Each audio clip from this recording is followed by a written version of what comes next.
So what's up guys, it's me Crab and welcome to my channel. Nandito na naman tayo sa panibagong tutorial. Nakarang video ko ay pang tutorial. Tinuro ko sa inyo kung paano mag-download ng Photoshop. Ito na siya. Yan, ano yan dyan. Ngayon, kahit papapansin nyo wala pa akong Premiere Pro. So, na-download natin siya. So mapapansin, hindi ko ito napakita sa inyo nung nakaraang Photoshop. Ang pag-download talaga yan mismo ganito. Dito mo siya i-download sa ano. Dito click yung download na yon, tapos may lalabas dyan. Antayin lang natin, medyo mabagal talaga yan. Depende na sa internet mo. Yun, lumabas na siya. Sa akin, hindi ko na save yan kasi na-download ko na yung ano niya, compressed file. Andito siya. Ito, katabi ng Getting to PC Adobe Photoshop. Ito naman Adobe Premiere Pro. So parehas 2021 yan. Gagawin natin, extract natin to. Ang password 123.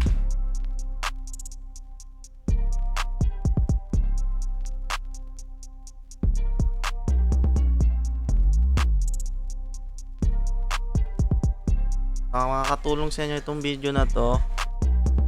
Comment nyo sa baba, then like nyo. At kung pwede, parang awa nyo na, mag-subscribe naman kayo sa akin. Sa mga nanonood nito sa English, please subscribe me. Kaso di ako ganun kagaling sa English. Kaya mag-subtitle na lang kayo. Alam ko automatic naman to, magkaka-subtitle na.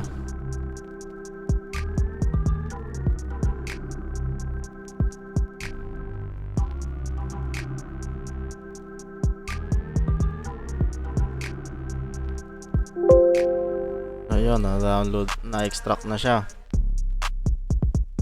Hanapin natin yung Adobe Premiere Pro. Ito.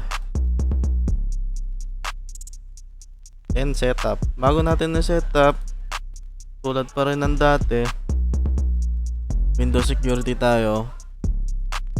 Tingnan natin kung naka-off ang real-time protection para di na-detect yung cache file nito. Ito yung pinaka-crack file. De-detect na security ng Adobe yun. I guarantee naman na wala talaga itong virus. So yun, installing lang tayo. Siguro ito mga 3 to 5 minutes maximum.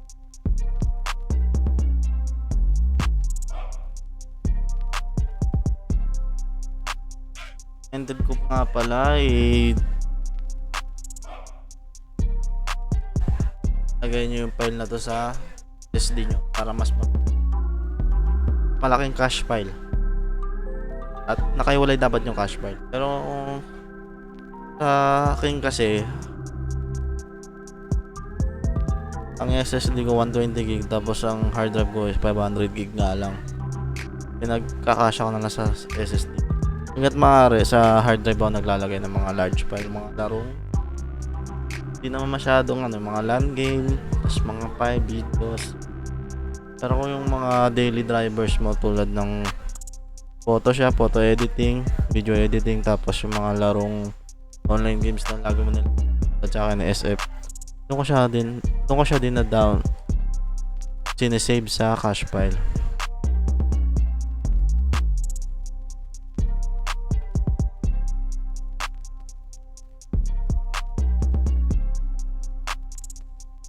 Ayan, medyo mabilis na ngayon, para mga 1 to 2 minutes o mga 3 minutes din to.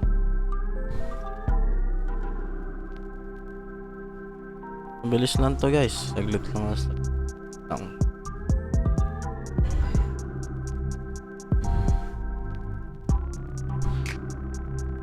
Anong pakembot pagan titulad ng ibang channel na may napagkaba. Akin wala na. Tutorial agad para sa inyo. After ma-install yan, tulad ng Photoshop, hindi siya automatic na lumalabas sa desktop. Kailangan mo siya i-right, punta dito sa Windows, sa mga recently added. Wala rin siya recently added eh. Right click natin, search mo lang Adobe pero nasa unahan lang yan. Right click, then open file location. After nun, pag nakita mo na yung file location nya, right click ulit, send to desktop via create shortcut. Pag create shortcut, ayan na, Premiere Pro. Pero after nyan, right click mo muna natin para punta tayo sa compatibility, then run this program as administrator, apply, okay. Para pag inopen mo siya, boot priority, priority open siya. Padali. So guys, pag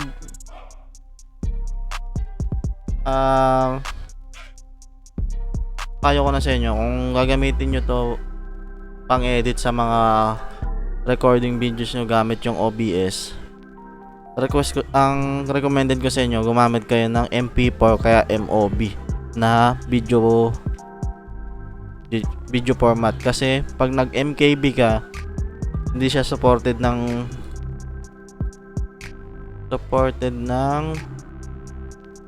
Adobe, ng Adobe Premiere. Tulad nito, naka MKB to eh.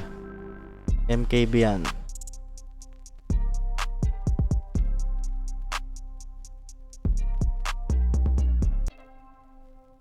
Hindi lang makita yung ano eh. Pero alam ko MKB to eh. Hindi siya supported ng Adobe Premiere, kaya di siya magagamit. Pero at least di tulad netong recording ko sa Photoshop tutorial, magagamit mo na yan. So yun lang guys, hanggang sa susunod ulit na tutorial. Yan o, MKB na to, MOB na to, kaya gumana na siya. Kasi sunod ulit guys. Please like, comment, and subscribe to my channel.